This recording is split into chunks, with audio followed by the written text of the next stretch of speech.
العالمین والصلاة والسلام علی حبیبہ محمد وآلہ وصحبہ اجمعین۔ اعوذ باللہ من الشیطان الرجیم، بسم اللہ الرحمن الرحیم۔ فاذکرونی اذکرکم واشکروا لی ولا تکفرون۔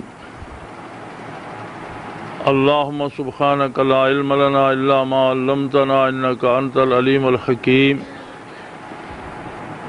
مولایا صلی وسلم دائما ابدا علی حبیبک من زانت بہ الاسر۔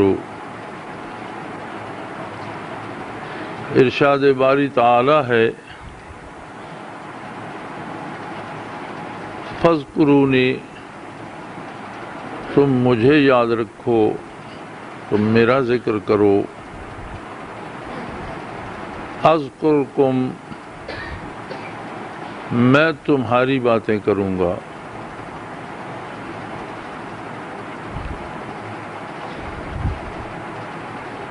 واشکروا لی، اس کا حاصل کیا ہے؟ یہ توفیق شکر عطا کرتا ہے، میرا شکر ادا کرو، ولا تکفرون، اور میری نافرمانی نہ کرو۔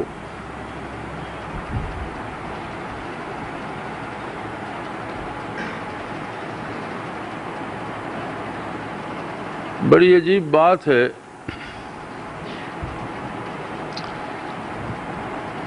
قرآن حکیم براہ راست جن امور کا حکم دیتا ہے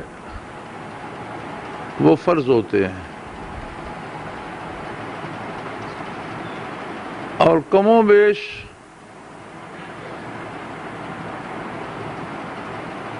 چھتیس آیات تو ایسی ہیں جو براہ راست ذکر کا حکم دیتی ہیں، اور بالواسطہ جہاں ذکر کے بارے کہیں ترغیب دی گئی ہے، کہیں اشارہ دیا گیا ہے، کہیں حکم دیا گیا ہے، ان سب کو جمع کیا جائے تو غالباً 800 آیات قرآن حکیم کی بنتی ہیں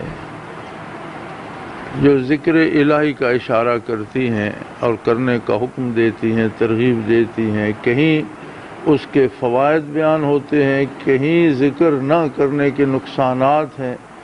اس طرح سے بالواسطہ جن آیات میں ہے، اگر سب کو جمع کیا جائے تو 100 کے قریب آیات بنتی ہیں۔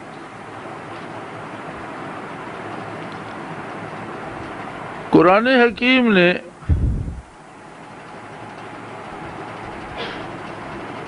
انہی لوگوں کو اہل دانش مانا ہے جنہیں ذکر دوام نصیب ہے۔ ہمارے ہاں شاعر دانشور ہے، تنقید نگار دانشور ہے، مورخ دانشور ہے، سائنسدان دانشور ہے، جغرافیہ دان دانشور ہے، حساب دان دانشور ہے۔ مختلف شعبوں میں جب کوئی مہارت حاصل کر لیتا ہے تو دانشور کہلاتا ہے، لیکن قرآن حکیم نے معیار دانش صرف ایک بات کو رکھا ہے،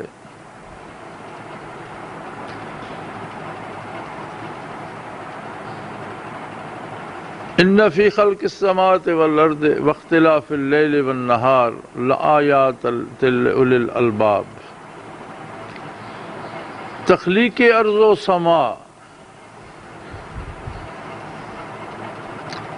اور شب و روز کی گردش، ساری حکمت، ساری سائنس، سارے علوم اس ایک جملے کے اندر سمو جاتے ہیں۔ ساری حساب دانیاں، ساری منطقیں، سارے دلائل اور ساری دنیا اسی ریسرچ پہ، اسی تحقیق پہ لگی ہوئی ہے۔ بڑے بڑے ادارے یونیورسٹیاں، سائنسدان، خلق السماوات والارض، ابھی زمین کی بات ہو رہی ہے۔ میں کل ایک سائنسدان کی بات سن رہا تھا جو زلزلوں یا طوفانوں پہ، ارتھ کوئک اور ٹارنیڈوز، اس پہ کام کر رہے ہیں، تو وہ بتا رہا تھا کہ ہمارے اندازے کے مطابق جدید علوم میں ہم نے 10% تک معلومات حاصل کر لی ہیں جن کے بارے ہم لوگوں کو آگاہ کر سکتے ہیں یا احتیاطی تدابیر بتا سکتے ہیں یا جن سے بچنے کا کوئی سبب ہم تلاش کر سکتے ہیں، لیکن 90% جو ہمارے اندازے کے مطابق ہماری نگاہوں سے اوجھل ہے اس کے بارے ہم کچھ نہیں کہہ سکتے۔ یہ تخلیق ارض کا ایک شعبہ ہے۔ آتش فشاں کا پھٹنا یا زلزلے کا آنا یا طوفانوں کا بننا تخلیق زمین کا ایک شعبہ ہے۔ اس میں شعبے کتنے کوئی شمار نہیں کر سکتا۔ ہر شعبے پہ جو ریسرچ ہو رہی ہے حال اس کا بھی وہی ہے۔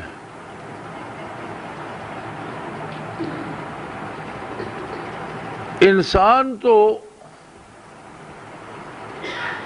تخلیق ارض کے کمالات نہ جان سکا، نہ اس سے فارغ ہوا،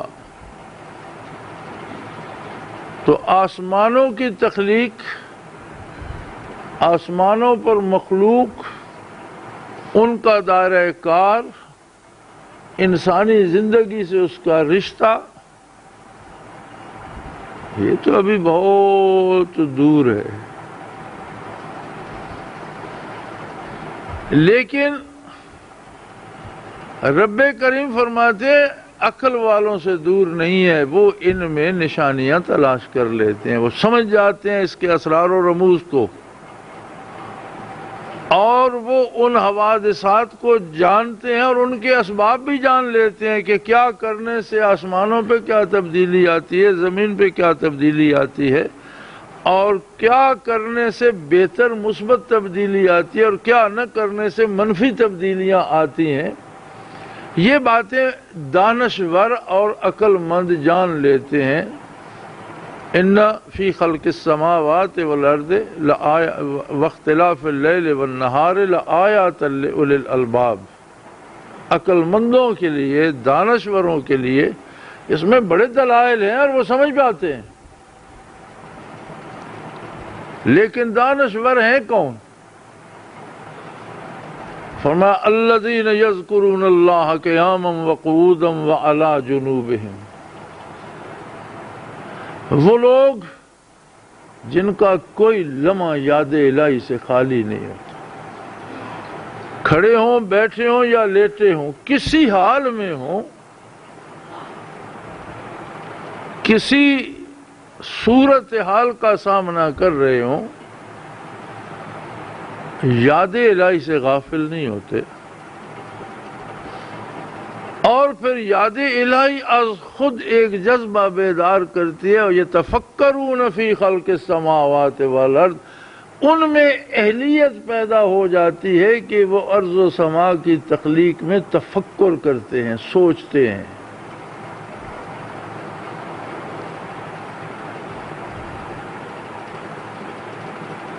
اور پھر وہ اس نتیجے پہ پہنچتے ہیں کہ اللہ تو پاک ہے، ما خلقت ھذا باطلا، تو نے یہ فضول میں سب کچھ نہیں کیا، تو اپنے غضب سے، محرومی سے اور دوزخ کی آگ سے ہماری حفاظت فرما، ہمیں اس راستے پر جانے سے بچا جس کا انجام تیرا غضب ہے یا دوزخ۔ تو قرآن حکیم کے نزدیک دانشور وہ ہے جس کی زندگی کا کوئی لمحہ یاد الہی سے خالی نہ ہو، دن ہو، رات ہو، سفر ہو، حضر ہو۔ ہر لمحہ ہر آن الذین یذکرون اللہ قیاما وقعودا وعلی جنوبہم،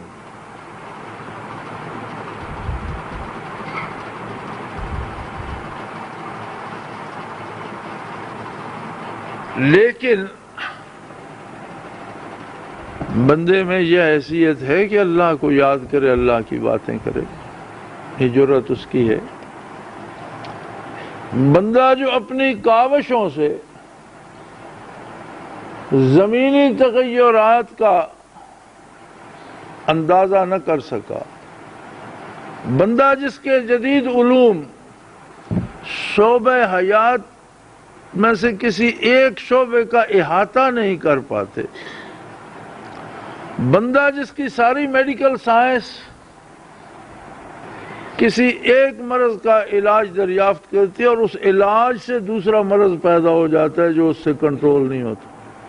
یعنی مزے کی بات تو یہ ہے کہ جو چیز شفا کے لیے ایجاد کی جاتی ہے وہ ایک نئی بیماری پیدا کر دیتی ہے، جس سے آپ سائیڈ ایفیکٹ کہتے ہیں۔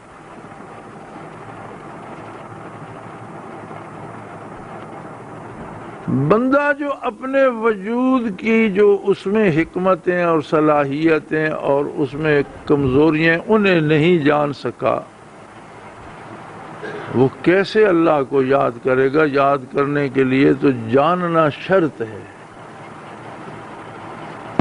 جسے کوئی جانتا ہو اس کی بات کر سکتا ہے، اب بندہ تو اپنے آپ کو نہ جان سکا، زمین کو نہ جان سکا، زمین پر پیدا ہونے والی جڑی بوٹیوں کو نہ جان سکا، پتھروں اور پہاڑوں کی ماہیت اور ان کی تبدیلیاں اور ان کے فضا پر اثرات کو اور ماحول پر اثرات کو نہ جان سکا، تو رب کو، خالق کائنات کو کیسے جانے گا؟ اب جانے گا نہیں تو یاد کیسے کرے گا، ذکر کیسے کرے گا اس کا؟ یہ مشکل ترین مرحلہ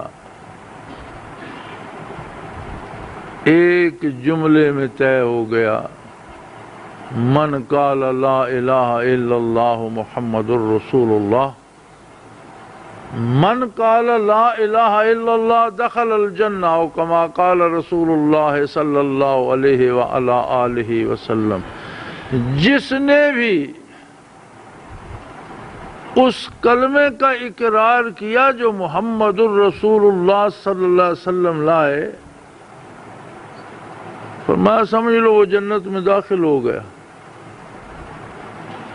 یہ جو سمجھا جاتا ہے نا صرف کلمہ پڑھنے سے جنت داخل ہو گیا، اس کا مفہوم یہ نہیں ہے۔ اس کا مفہوم یہ ہے کہ وہ کلمہ دروازہ ہے معرفت الہی کا۔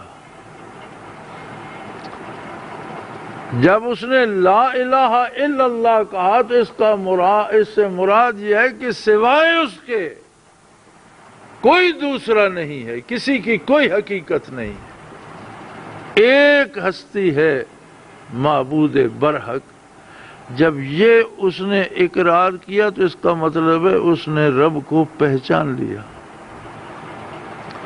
اور جب پہچان لیا تو اب اسے بھولے گا نہیں، ہر لمحہ اس کی عظمت کے گیت گاتا رہے گا، اور یہ یاد اسے توفیق شکر ادا کر دے گی، اور وہ کفر سے اور نافرمانی سے بچے گا اور اطاعت کی راہ اپنائے گا۔ نتیجتاً جب اس نے کہا لا الہ الا اللہ، جنت میں پہنچ گیا، یعنی پہنچے گا یہ سارے منازل طے کرتے ہوئے۔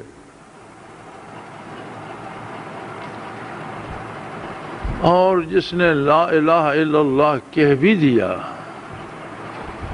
اور ساری زندگی اس کی عظمت سے بیگانہ رہا،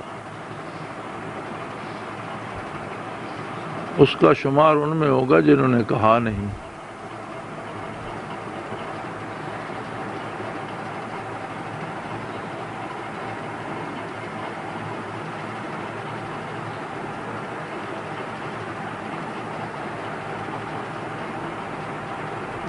بعض لوگ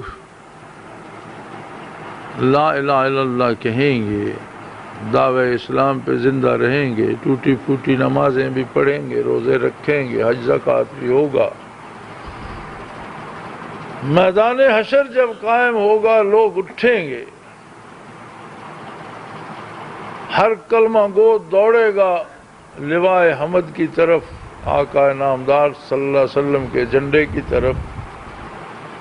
کچھ لوگوں کو باذن الہی فرشتے روک لیں گے، ادھر مت جاؤ، تمہیں اس طرف جانا ہے، تمہیں یہود و نصارہ کی صفوں میں کھڑا ہونا ہے، تمہیں کفار کے ساتھ کھڑا ہونا ہے، تمہیں ہندوؤں کے ساتھ کھڑا ہونا ہے۔ تو حضور نبی کریم صلی اللہ علیہ وسلم عرض کریں گے بار الہا، یہ کلمہ گو ہیں، مسلمان ہیں، بھلے ہیں یا برے، خطاکار ہیں یا گناہگار، لیکن یہ کلمہ گو ہیں، انہیں میرے پاس آنے دیا جائے۔ تو ارشاد ہوگا ان قوم اتخذوا ھذا القرآن مہجورا، یہ وہ لوگ ہیں جن کی زندگیوں کے ٹائم ٹیبل سے قرآن خارج ہو گیا تھا۔ ان کا کھانا قرآن کے مطابق نہیں تھا، یہ حرام کھاتے تھے، سود خور تھے۔ ان کا رہنا جینا بسنا، ان کی تہذیب، ان کے افکار، ان کا کردار، انہوں نے اپنی زندگی سے قرآن کو نکال کر پھینک دیا۔ ان قوم اتخذوا ھذا القرآن مہجورا، انہوں نے تو قرآن کو اپنے سے دور کر دیا تھا۔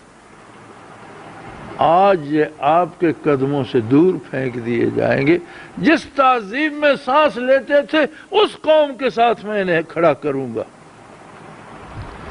جس تہذیب کا انداز معاش ان کا تھا اس قوم کے ساتھ حشر ہوگا، جس تہذیب اور جس قوم کے ساتھ ان کا ملنا جلنا اٹھنا بیٹھنا ملتا تھا، مجھے چھوڑ کر، آپ کے احکام کو چھوڑ کر، قرآن کو چھوڑ کر جن کی غلامی کرتے تھے، آج یہ ان کی صفوں میں کھڑے ہوں گے۔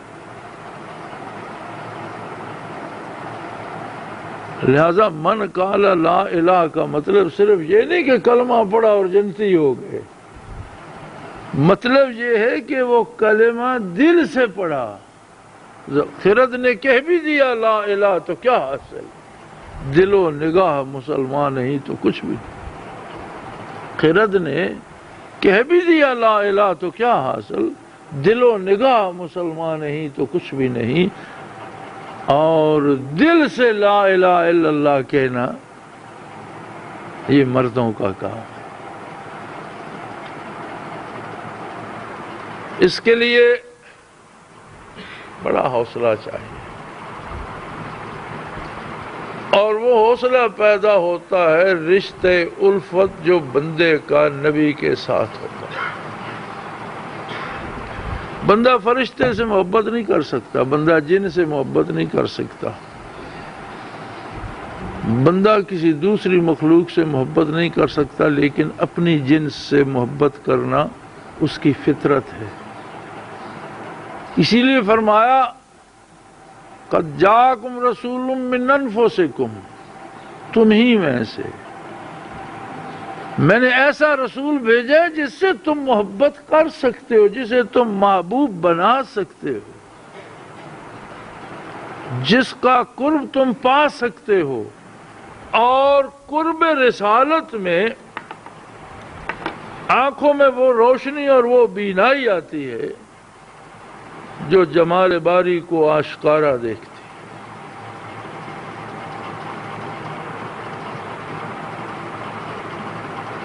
اس عالم میں وہ اپنی صفات اور کمالات سے نظر آتا ہے، جنت میں اس کی ذات مومن کے سامنے ہوگی۔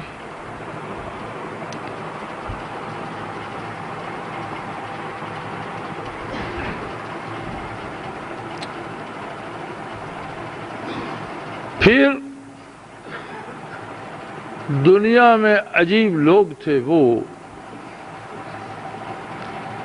جنہوں نے یہ درد دل، یہ گہرائیوں میں اترنے والا کلمہ، یہ برکات نبوی، آقا نامدار صلی اللہ علیہ وسلم سے حاصل کی اور دنیا کو چشمہ صافی کی طرح سیراب کرتے چلے گئے اور لاکھوں دلوں کو روشن کرتے چلے گئے۔ اور یاد رکھو معرفت الہی کا صرف ایک نتیجہ ہے، وَاشْكُرُوا لِي، میرے شکر گزار بندے بن جاؤ۔ شکر گزاری کا یہ مطلب نہیں کہ صرف نماز روزہ کرو، کھانا کھاؤ اور اندر بیٹھے رہو۔ شکر گزاری کا مطلب وہ ہے جو صحابہ کرام رضوان اللہ علیہم اجمعین کی زندگیوں میں ملتا ہے کہ مٹھی بھر خیمہ نشین اور صحرا نشین بدوؤں کو جب شکر الہی نصیب ہوا تو طاغوت کی طاقتوں کو روئے زمین سے مٹا کر عظمت الہی کے جھنڈے گاڑ دیے۔ شکر کا مطلب یہ نہیں کہ حجرہ نشین ہو جاؤ، شکر کا مطلب یہ ہے کہ پھر اللہ کی زمین کو ظلم سے پاک کرنے میں جٹ جاؤ۔ شکر کا مطلب یہ ہے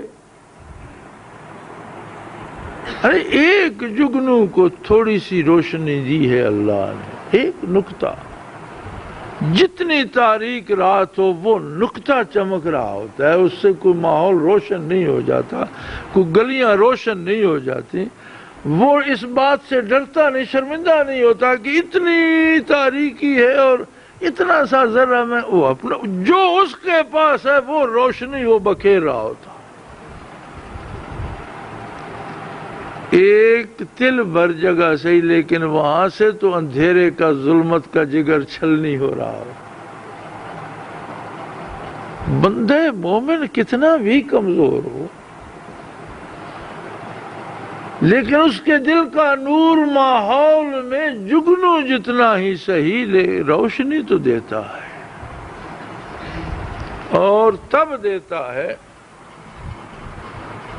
جب اس کا مقصد وصول الہی ہو، بارگاہ نبوت میں آبرو مندانہ حاضری ہو، زندگی بدل جائے، توفیق شکر نصیب ہو۔ ولی اللہ فرشتے نہیں ہوتے، ان سے گناہ ہو سکتا ہے، انسان ہوتے ہیں،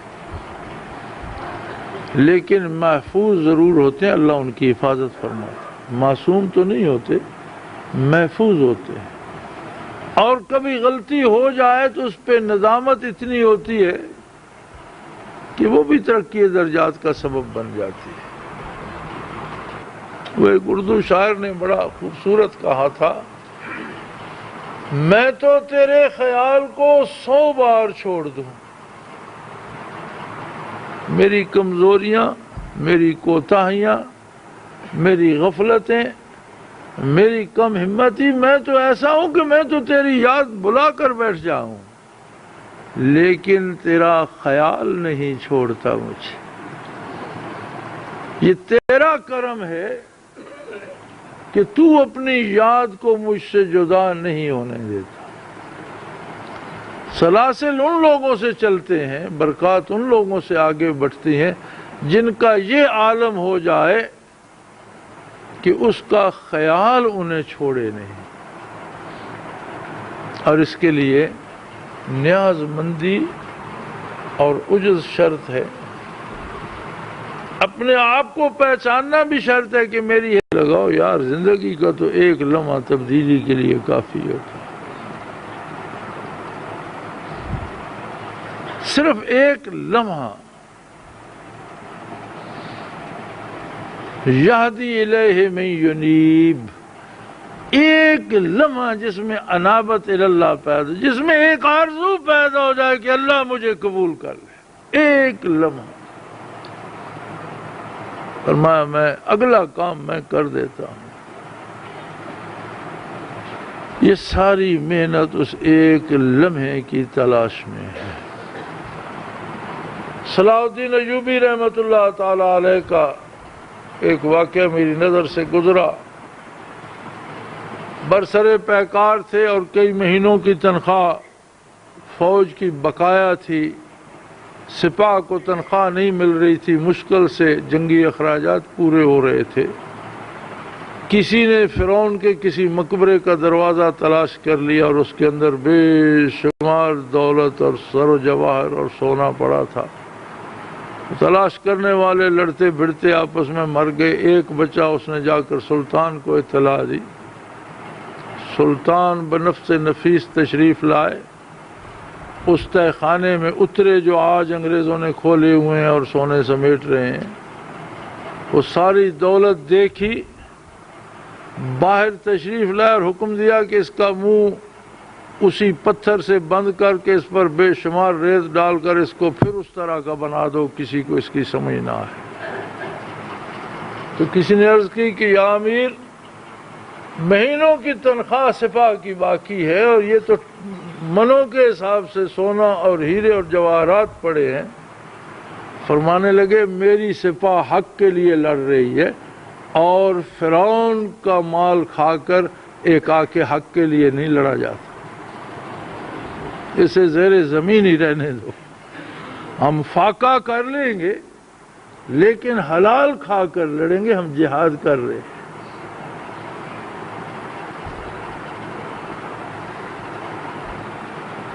اللہ کریم ہم سب کو سمجھ اور شعور بھی دے، ہمارے گناہ معاف فرمائے اور توفیق عمل عطا فرمائے۔ وآخر دعوانا الحمدللہ رب العالمین۔